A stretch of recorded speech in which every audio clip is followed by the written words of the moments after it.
ఉన్న బంగారాన్ని విడిపించి ఆ రోజు ఆన్లైన్ రేటుకే మేము కొంటాం. Sharma gold company. నమస్తే సురేష్ గారు. నమస్కారం అండి ఉషా గారు. 2024 ఉగాదికి సంబంధించి రాశులు ప్రతి ఒక్కరు అడుగుతూ ఉంటారు కాబట్టి మకర రాశి వారికి అసలు ఈ సంవత్సరాంతం ఏ విధంగా ఉండబోతుంది అంటారు? సో ముందుగా మీకు సుమన్ టీవీ యాజమాన్యానికి చూస్తున్న ప్రేక్షకులకి శ్రీ క్రోధి నామ సంవత్సర నూతన సంవత్సరం ఉగాది శుభాకాంక్షలు. Thank you sir. సనాతన ధర్మము ఆచారం అండి. సో మన టైం టేబుల్ అంటాం కదండి, మన టైం టేబుల్ లాగా ఎలా ఉంటుంది, మన road map yearly road map ఏంటి, ఆబ్జెక్టివ్స్ ఏంటి, ప్రతి ఒక్కరికి అచీవ్ అవ్వాలని ఉంటుందండి. ఆ ఒక్క ఫీలింగే మనకి జంతువులకి డిఫరెన్స్ అండి. ఏదో సాధించాలి, ఏదో సాధించాలి ఒక తపన ఉంటుంది కదండి. దానికి సంబంధించి మనకి ఏం చెప్తారంటే రెండు రకాలు చెప్తారండి. ఒకటి మనకి అలాంటి ఉన్నప్పుడు మనిషి జన్మ రావటమే చాలా గొప్ప. ఆ జన్మలో ఇలాంటి మంచి సత్సంగం కలపటం ఉన్నతం ఎదగలడం అందరికీ ఉండదండి, కొంతమందికి ఉంటుంది, వాళ్ళు రావటంగా గొప్ప. అలాంటి వచ్చినప్పుడు మనకి ఎవరైతే మనకి గైడెన్స్ ఇస్తారో వాళ్ళు అప్రోచ్ అవ్వడం ఇంకా గొప్ప అండి. దీనిలో మనకి ఏం చేస్తారంటేనండి, వైదిక్ ఆస్ట్రాలజీ మనకు ఒక రియల్గా ఒక టార్చ్ బెరదని చెప్పాలండి, మనకు చూపించేస్తుంది ఎలా వెళ్ళాలి, ఏం చేయాలని చెప్పేసి. అందుకని ఇది మనకు ఒక సాంప్రదాయంగా కూడా పెట్టేశారు. గుళ్ళల్లో ఓపెన్గా కూర్చొని అందరూ ఆ సంవత్సరం పాటు మహారాజు దగ్గర నుంచి పేదవాడి వరకు అందరూ వాళ్ళ యొక్క రాశి ఫలాలు తెలుసుకొని వాళ్ళకి తగిన విధంగా వాళ్ళ కెరియర్ని అంతా ప్లాన్ చేసుకోవాలి. ముందే వచ్చి తెలుసుకోవడం చాలా ఇంపార్టెంట్. మనం ఏమనుకుంటారండి, మనుషులు అనుకుంటాను కాదండి, నేచర్ కూడా ఈ రాశి ఫలాలు ఉంటుందండి, దేవుళ్ళకి కూడా వింటారండి మనకి. అందుకనే వెంకటేశ్వర స్వామికి సుప్రభాతం, అంత పెద్ద తిరుపతిలో కూడాను సుప్రభాతం చేసేటప్పుడు మనకి ఏది చెప్తారు, పంచాంగ శ్రవణం చేస్తారండి. సో ఈ రోజు నక్షత్రం ఏంటి, ఎలా ఉండబోతుంది ఏంటి అని చెప్పేసి, సో దాని యొక్క విశిష్ట దాంట్లోనే తెలిసిపోతుందండి. ప్రతి ఒక్కళ్ళు వాళ్ళ రాశి ఫలాలు తెలుసుకోవడం చాలా చాలా ఇంపార్టెంట్ అండి. అది అంటే చాలా డిఫరెన్స్ ఉంటుందండి లైఫ్, తెలుసుకొని చేసేది, తెలియకుండా చేసేది, బ్లైండ్గా చేసేది కంటే మైండ్ ముందుగా తెలిసిపోతుందండి. సో ఈసారి వచ్చేప్పుడు మనకి ఫలితాలు ఎలా ఉంటాయి అనేది మనకు తెలుసుకోవాలి. సో వీళ్ళకి వచ్చేటప్పటికి మనకి మకర రాశిలో ఏ నక్షత్రాలు ఉన్నాయో ఫస్ట్ తెలుసుకుందాం అండి. ఉత్తరాషాఢ 2, 3, 4 పాదాలు, శ్రవణం 1, 2, 3, 4 పాదాలు, ధనిష్ట 1, 2 పాదాలు, అవి మనకి నక్షత్రం ప్రకారం. అదే పేరు కనుక మనం చూసుకుంటే బో, జా, జీ, జూ, జే, జో, ఖా, గా, గి. ఈ పేరుతో కనుక ఎవరైనా కనుక వాళ్ళ నేమ్ లెటర్ బిగినింగ్లో ఇది కనుక ఉంటే మోరార్లెస్ ఈ సౌండ్స్ ఉన్నా కానీ వాళ్ళందరూ మనకి మకర రాశి కింద వస్తారండి. వీళ్ళకి ఏమంటే ఆదాయం 14, వ్యయం 14 అండి. హయ్యెస్ట్ వాళ్ళకి ఆదాయం వస్తుంది, ఖర్చు కూడా హయ్యెస్ట్ అయిపోతుంది. 2 రాజ్యపూజ్యం వచ్చేటప్పుడు 3, అవమానం 1. టోటల్గా మన దగ్గర డబ్బు వీళ్ళ మకర రాశి వాళ్ళకి తిరుగుతూ ఉంటుందండి. వీళ్ళ చుట్టూరుతూ రాజ్యపూజ్యం కూడా బాగుంటుందండి, అవమానించే వాళ్ళు తక్కువ ఉంటారని చెప్పుకోవాలన్నమాట. సో వీళ్ళకి వచ్చేటప్పటికి గ్రహస్థితి కనుక మనం చూసుకుంటే ప్లానటరీ పొజిషను, మేజర్ ప్లానెట్స్ వచ్చేటప్పటికి మనం చూసుకుంటామండి. అది మన ఆచారం ప్రకారం, మన పద్ధతి ప్రకారం శని, గురు, రాహు, కేతువులు మనం చూసుకుంటూ ఉంటాం. వీళ్ళకి ఫస్ట్ గురువు గారు వచ్చేటప్పుడు పంచమ స్థానంలో రజతమూర్తిగా ఉన్నారు, అంటే మంచి ఫేవరబుల్గా ఉన్నారని చెప్పాలన్నమాట. తర్వాత శని వచ్చేటప్పటికి కూడాను వాళ్ళు రజతమూర్తిగానే ఉన్నారండి, వాళ్ళు ఫేవరబుల్గానే ఉన్నారు. రాహు, కేతులు కనుక మనం చూసుకుంటే వాళ్ళు తామరమూర్తిగానే రజతమూర్తిగా ఉన్నారు, అంటే రాహు కంటే కూడాను కేతు కూడా బాగున్నారండి. రాహు వచ్చేటప్పుడు 3rd హౌస్లో ఉండి న్యాచురల్గా మనకి మకర రాశి వాళ్ళకి ఉపయోగం కలిగించే విధంగా ఉన్నారండి. సో ఈ ప్రకారంగా మన అన్ని 4 ప్లానెట్స్ మోరార్లెస్ బాగా ఫేవరబుల్గా ఉందండి. ఈ సంవత్సరం వచ్చేటప్పుడు వాళ్ళకి ఫేవరబుల్గా ఉందని చెప్పుకోవాలి. ఇంకొకటి వాళ్ళకి ఏం నడిచింది దాదాపు అయిపోవచ్చిందండి మే నుంచి. ఇంకా గురువు చేంజ్ అవడంతో చాలా వాళ్ళకి అవకాశం వచ్చేవి ఉన్నాయండి. ఏ విధంగా ఉంటుందో మనం చూద్దామండి. ఈ తర్వాత శని వచ్చేటప్పటికి 2nd హౌస్లో ఉండేటప్పటికి సదా క్లేశం, వృధా వైరం, అంటే ఏదో ఒక మనసులో బాధ ఉంటుంది, అనవసరమైన గొడవలు, ఆర్గ్యుమెంట్స్ వచ్చేసి సతతం కార్యనాశనం, ఏదైనా కనుకుంటే కార్యనాశనం ఎక్కువ అవుతుందని చెప్పుకోవాలి. అయితే ఈ సంవత్సరం ఏమవుతుందంటే వాళ్ళు రజతమూర్తిగా ఉండి ఎక్కువగా ఇబ్బంది పెట్టరు అనమాట. ఇవి జరుగుతాయి కానీ అంత ఈ లెవెల్లో జరగవు అనమాట. సంచార, స్వజనం, ద్వేషం, ఉన్న వాళ్ళతో ఆర్గ్యుమెంట్లు అయ్యే అవకాశం ఎక్కువ ఉంది. తర్వాత పాప చింతాం, అనవసరమైన థాట్స్, నెగిటివ్ థాట్స్తో ఉండే అవకాశం ఎక్కువ ఉంది. అయితే ఇవి ఎంత జరుగుతాయి అంటే ఈ ప్లానెట్ ఫేవరబుల్ పొజిషన్లో ఉంది కాబట్టి అంత ఎక్కువ ఇబ్బంది పెట్టు ఈ విషయాల్లో. జూపిటర్ ఎలా ఉన్నారంటే కనుక ఇది బాగా మకర రాశి వాళ్ళకి ఏదైనా కనుక బాగా సూపర్గా ఉందని మనం చెప్పుకోవాలంటే గురువు చాలా మంచి చేస్తారండి వాళ్ళకి. అందులోనే 5th హౌస్లో గురువు చాలా చాలా మంచి చేస్తారండి. వీళ్ళకి వచ్చేటికి అర్ధ లాభం, ఆర్థికంగా చాలా లాభం ఉంటుంది. తర్వాత ఐశ్వర్యం నుంచి బాగా కలిసి వస్తుంది. స్వకర్మరతి హర్షితం, ఏదైనా కనుక మనం ఒక ప్లాన్ కనుక పెట్టుకొని చేస్తే ఆ ప్లాన్ సక్సెస్ అయ్యి దానికి చాలా అప్రిషియేషన్ వస్తుంది.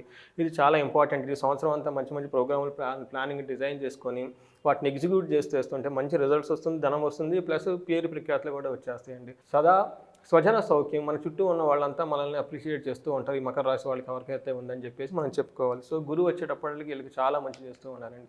అదేవిధంగా రాహు కూడా వీళ్ళకి ఏం చేస్తుందంటే దానికి ఇంకా మంచి చేస్తూ ఉంటారు అనమాట. వీళ్ళకి ఏం చేస్తుందంటే మానహాని, మనోక్లేశ, ధైర్యహాని తదైవచ, భాతృద్వేషం మహా కష్టం అని చెప్పేసి మనకేమవుతుందంటే గురువు వచ్చేటప్పటికి కొంచెం మనకున్న రిప్యుటేషన్ని, కీర్తి ప్రతిష్టని, ధైర్య సాహసాలని కొంచెం దెబ్బతీసే విధంగా మనకి రాహు ఉన్నారు. కానీ రాహు స్థాన బలం చేత కూడా 3వ హౌస్లో రాహు యోగిస్తాడు కాబట్టి అందులోని వాళ్ళు రజత మొదలు అది కూడా మనకు ఫేవరబుల్గా, మకర రాశిలో ఫేవరబుల్గా ఉందని మనం చెప్పుకోవాలండి. బట్ ఓవరాల్గా కనుక మనం చూసుకుంటే వీళ్ళు ఈ సంవత్సరం బాగా తీర్థయాత్రలు, పుణ్యక్షేత్రాలు తిరుగుతూ తద్వారా వీళ్ళకి చాలా హ్యాపీగా ఉండే అవకాశం ఎక్కువ ఉంది. తర్వాత ఫ్యామిలీలో వీళ్ళకి బాగా గౌరవం, మర్యాదలు పెరుగుతాయి అన్నమాట. తర్వాత చాలా సిగ్నిఫికెంట్గా వీళ్ళ లైఫ్లో ఒక ముఖ్యమైన దీర్ఘకాలిక ఇంపాక్ట్ అయ్యే గొప్ప గొప్ప పనులు చేసి తదనుగుణంగా కుటుంబానికి, సమాజానికి మంచి ఒక గర్వకారణంగా ఉండే ఇయర్ అని మనం చెప్పుకోవాలంటే మంచి మంచి అచీవ్మెంట్స్ చేస్తారు. నెక్స్ట్ కెరీర్ వీళ్ళు పట్టుకుంది బంగారం అనే చెప్పాలి, ఇంకా అవసరమే లేదు. సక్సెస్ఫుల్ కెరీర్ అని చెప్పుకోవాలి. ఏదైనా ఎవరికైనా మీరు 10 చేయండి 10 చేసేస్తాం, 100 చేస్తాం, 1000 చేసేస్తారు అనమాట. అందుకని చెప్పేసి వీళ్ళకి ఎక్కడ ఆలోచించే పని లేదు. వీళ్ళకి కాన్ఫిడెన్స్ చాలా ఎక్కువ లెవెల్లో అయిపోతుంది. అఫీషియల్స్గా చాలా పాజిటివ్గా ఉంటారు. తక్కువ టైంలో ఎక్కువగా రిజల్ట్ చూపించే టైం అని చెప్పుకోవాలి. తర్వాత నవంబర్ వచ్చేటప్పటికి చాలా క్రూషియల్ మంత్. ఆ టైంలో వీళ్ళకి ప్రమోషన్స్ అవన్నీ వచ్చే అవకాశం చాలా ఎక్కువ ఉందన్నమాట. సో ఏప్రిల్ నుంచి ఆగస్టులో కొంచెం ట్రాన్స్ఫర్ అయ్యే అవకాశం ఎక్కువ ఉందని మనం చెప్పుకోవాలండి. తర్వాత ఫ్యామిలీ రిలేషన్షిప్ మనం ఆల్రెడీ చెప్పుకున్నాం, శ్లోకంలో చాలా ఎక్సలెంట్గా, ఎక్స్ట్రీమ్గా ఉంటుంది, మంచి హార్మోని ఉంటుంది అనమాట.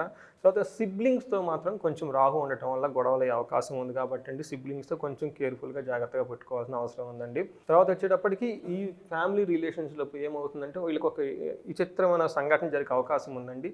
మీతో మంచిగా ఉండి ఈ మకర రాశి వాళ్ళతో వెనక మిమ్మల్ని బ్యాక్ బైటింగ్ చేసే సిచ్యువేషన్లు అయితే ఉన్నాయి కాబట్టి కేర్ఫుల్గా ఉండాలి. ఫ్యామిలీ మెంబర్స్ ఒకళ్ళతో ప్రాబ్లం అయ్యేటే అనమాట. తర్వాత ప్రతి ఒక్కరితోనూ చాలా ఫ్రెండ్లీగాను, ఓకే, తర్వాత ఒక ప్రేమగా ఉండేసి అందరితో మంచి రిలేషన్షిప్ మెయింటైన్ చేస్తారండి.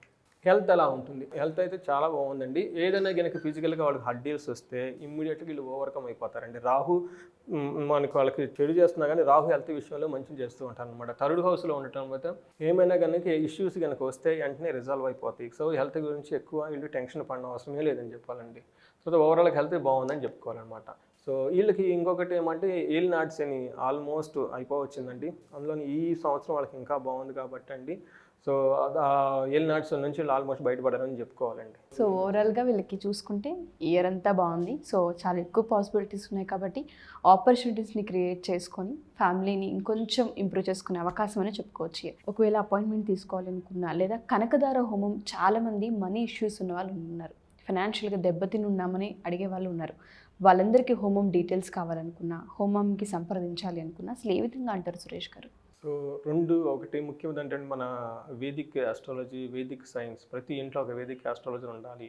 ఎప్పుడైతే ఇంట్లో ఉంటారంటే వాళ్ళు తెలిసిపోతుంది ఏ నక్షత్రం ఎలా ఉంది ఏంటి, వాళ్ళు ప్లాన్ చేసుకుంటారు. పర్టికులర్గా లేడీస్కి చాలా ఇంపార్టెంట్ అండి. ఎందుకంటే ఫ్యామిలీలో పిల్లలు ఉంటారు, పెద్దవాళ్ళు ఉంటారు, హస్బెండ్స్ ఉంటారు, అంత మామూలు ఉంటారు. వీళ్ళందరి గురించి చేసుకోవాల్సిన బాధ్యత మన కుటుంబ వ్యవస్థ లేడీస్ మీద ఎక్కువ ఆధారపడి ఉంటుందండి. పూర్వకాలం అందరూ క్యాలెండర్లో పెట్టుకొని చూసుకుంటూ ఉండేవాళ్ళండి, అది చూసుకోవాలండి. అయితే ఇప్పుడు ఆ నాలెడ్జ్ డిటాచ్ అయింది కాబట్టి అండి మనకు చిన్న కోర్స్ ఒకటి డిజైన్ చేసామండి. మనకు ఒక కాంప్రహెన్సివ్గా అసలు టోటల్గా ఆస్ట్రాలజీ అంటే ఏంటి, అది ఎంత సైంటిఫిక్గా ఉందని ఒక ఇంట్రడక్షన్ ఇచ్చేసి ఒక కోర్సు పెట్టేసి ప్రతి ఒక్కళ్ళు ఈ కోర్స్ తీసుకొని సడన్గా ఫస్ట్ మీరు మీ హారోస్కోప్లన్నీ చూసుకోవాలి, తర్వాత మీ ఇంట్లో వాళ్ళ హారోస్కోప్లన్నీ చూసుకొని ఎదగాలని చెప్పేసి ఒక ఉద్దేశం. రెండోది వచ్చేటప్పటికి ఈ కాలంలో ఏమంటే ధనానికి తెగ బాధపడిపోతూ ఉంటారండి. మనం ఎన్నో యూట్యూబ్లో అవి ఇవి అన్నీ చూసేస్తూ ఉంటాం అనమాట. అయితే ధనానికి మనుషులకి ఎందుకు ఇంపార్టెంట్ అంటే ధర్మార్థ కామ పురుషాలు అని చెప్తారనమాట. మన ఈ జన్మ ఎత్తితంలో మన సోల్ ఈ బాడీకి అటాచ్ అయ్యి ఇక్కడ మనం పుట్టి మళ్ళీ ఏదో ఒకరోజు నీ శరీరాన్ని వదిలి మన ఆత్మ వెళ్ళిపోతున్నప్పుడు ఈ మనిషి ఇక్కడ రకరకాలుగా ఎక్స్పీరియన్స్ అవుతాడండి. దానికి పురుషార్థాలు అంటే ఏం సాధించాలనుకుంటారంటే మనిషి 4 సాధించుకోవాలి: ధర్మము, అర్థము, కామము, మోక్షం అని సీక్వెన్స్లో చెప్పారు. ఫస్ట్ జాబ్ చేయాలి, జాబ్ చేసుకొని ధనం సంపాదించుకొని భోగంగా ఉండాలని చెప్పారండి. ఓకే, కష్టపడుతూ ఉండమని ఏం చెప్పలేదండి, భోగంగా అన్నీ అనుభవించేసేసారండి. అనుభవించాలి. ఆ తర్వాత ఏదో ఒక టైంలో సాచురేషన్ వచ్చేసిన తర్వాత మన సమాజానికి మంచి చేయాలి, బావులు తవ్వాలి, ఓకే, తర్వాత ఆశ్రమాలు పెట్టాలి, గుళ్ళు కట్టించాలి. ఇవన్నీ మనకు ఆ లాస్ట్ స్టేజ్లో మోక్ష స్థానంలోనే వచ్చేస్తాయి. అయితే నా దగ్గర ధనం లేదు, ఇంట్లో చేయాల్సిన పనులు చిట్టా పెద్ద లిస్ట్ ఉంది, ఇక్కడే ఆగిపోతే ఇంక ముందుకు ఎక్కడికి వెళ్తామండి. సో మనకప్పుడు మన పురాతన ఇండియాలో ఏమంటే ప్రతి ఒక్కళ్ళు దాన ధర్మాలు చేసేవాళ్ళు అంట. ఎవరన్నా మనిషి వస్తే ఈ పోట్లాడుకునేవాళ్ళు, వీళ్ళకి నేను దానం చేయాలి, నేను ధర్మం చేయాలి, నేను అన్నదానం చేయాలని చెప్పేసి. అలాంటి రోజులు మన ఇండియాలో ఉన్నాయని చెప్పి అట్లానే శ్రీరామచంద్ర కాలంలో ప్రతి ఇంట్లో కొడుకుడు అంత బంగారం ఉండేదని. మన హైదరాబాద్ గోల్కొండలో వజ్రాలు, ముత్యాలు, డైమండ్లు అమ్మేవాళ్ళు అని చెప్పేసి మనం చదువుకున్నాం. బంగారం ఎక్కడెక్కడ కంట్రీస్ నుంచి ఇక్కడికి వచ్చేసి ఎక్స్చేంజ్ తీసుకుని వెళ్ళిపోయేవాళ్ళు, అత్యధికంగా నిల్వలు ఉండేవి. 17th century వరకు ఇండియా మనం ఎన్నో చదువుకున్నాం హిస్టరీలు అనమాట. ఈ మధ్యలో ఏమైందంటే మన లైఫ్ స్టైల్స్ అవి ఇవి చేంజ్ అయిపోయినాయి అండి. మన వేదిక హెరిటేజ్లో ఏమేమి మన కల్చర్ అవన్నీ పెట్టున్నారనమాట. మన మహర్షులకు తెలుసు ధనం అవసరం అని, అందుకని వేదాల్లో స్త్రీ సూక్తము పురుష సూక్తం ఇవన్నీ సూక్తాలు పెట్టారు. అట్లానే అష్టలక్ష్మికి చెప్పారు, ఇవన్నీ చెప్పారనమాట. సో ఈ మనం ఒక కనకధార అని ఒక ప్రోగ్రామ్ డిజైన్ చేసామండి. బేసికల్గా దీని గురించి అండి ధనం ఎలా సంపాదించుకోవాలి హోలిస్టిక్గా, సో ధనం ఎలా చేస్తుంది, అష్టలక్ష్మి అని మన ఉపాసన ఎలా చేసుకోవాలి, ఆ తర్వాత మన వేదాలలో స్క్రిప్చర్స్లో మన పురాణాలు మురుషులు మనకి ఎలాంటి స్తోత్రాలు ఇచ్చారు, వాటిని సమరీలాగా తీసుకొని వాటిని బేస్ చేసుకుని ఈ ప్రోగ్రామ్ డిజైన్ చేసామండి. దీనికి ఎప్పుడు ధనం సంపాదించి విపరీతంగా ఖర్చు అయిపోతున్నా, రెండోది అసలు ధనమే రావట్లేదు మన దగ్గరికి. ఒకవేళ శాలరీ పడిన 5-6 తారీఖులు 10 రోజులుగా అయిపోతుంది, ఆ తర్వాత మిగతా మంత్ అంతా వెయిట్ చేస్తూ ఉండాలి. ఇలాంటి బాధల్లోంచి బయటపడటానికి ఈ ప్రోగ్రామ్ డిజైన్ చేసామండి. తప్పకుండా సార్. సో ఎవరైతే ఫినాన్షియల్గా ఇబ్బంది పడుతూ ఉంటారో ఈ కనకధార ప్రోగ్రామ్ అనేది చాలా పెద్ద హెల్ప్ అవుతుందని అర్థమవుతుంది. Thank you sir, thank you so much. Thank you అండి కృష్ణ గారు. సుమన్ టీవీలో మీ పర్సనల్ అండ్ బిజినెస్ ప్రమోషన్స్ కోసం కింది నెంబర్కి కాంటాక్ట్ చేయండి.